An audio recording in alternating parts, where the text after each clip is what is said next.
السلام علیکم dear students, I am تحسین رضا فرام زاویہ اسکول سسٹم۔ آج کا بیٹا ہمارے پاس ٹاپک ہے یوزز آف انزائم۔ تو سب سے پہلے بیٹا ہمارے پاس جو انزائمز ہیں ان کا کام کیا ہوتا ہے کہ ڈیفرنٹ انڈسٹری کے اندر جو ہے یہ یوز کیے جاتے ہیں، جس میں جتنے بھی کیمیکل ریئیکشن ہو رہے ہیں نا ان کو فاسٹ کرنے کے لیے۔ فار ایگزامپل سب سے پہلے ہمارے پاس ہے فوڈ انڈسٹری۔ اب فوڈ انڈسٹری کے اندر کیا ہوتا ہے کہ جتنے بھی ہمارے پاس سٹارچ ہے نا، سٹارچ کو بریک ڈاؤن کیا جاتا ہے سمپل شوگر مالیکولز کے اندر، تاکہ اس کو یوز کیا جا سکے وائٹ بریڈ بنانے کے لیے، بنز بنانے کے لیے یا رولز وغیرہ بنانے کے لیے جو ہے نا۔ اس کے علاوہ انزائم کو جو ہے نا یوز کیا جاتا ہے چیز وغیرہ بنانے کے لیے بھی جو ہے نا۔ اس کے بعد سیکنڈ نمبر پہ ہے بریونگ انڈسٹری۔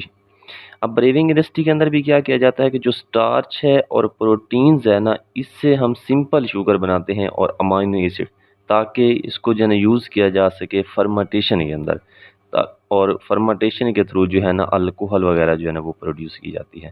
اس کے بعد ہمارے پاس ہے پیپر انڈسٹری۔ اب پیپر انڈسٹری کے اندر کیا ہے کہ جو سٹارچ کے مالیکولز ہیں نا، ان کو لوور وسکاسٹی کے اندر چینج کیا جاتا ہے، تاکہ جو ہے نا ایزیلی ان سے پیپر وغیرہ بنایا جا سکے۔ اس کے بعد ہمارے پاس 4 نمبر پہ ہے بایولوجیکل ڈیٹرجنٹ۔ اب بایولوجیکل ڈیٹرجنٹ کیا ہے کہ کچھ ہمارے پاس انزائمز ہوتے ہیں، جس طرح پروٹیز انزائمز ہے۔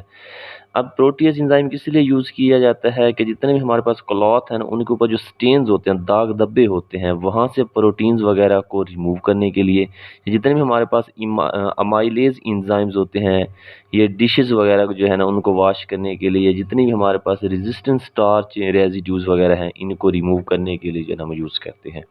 اوکے، اللہ حافظ۔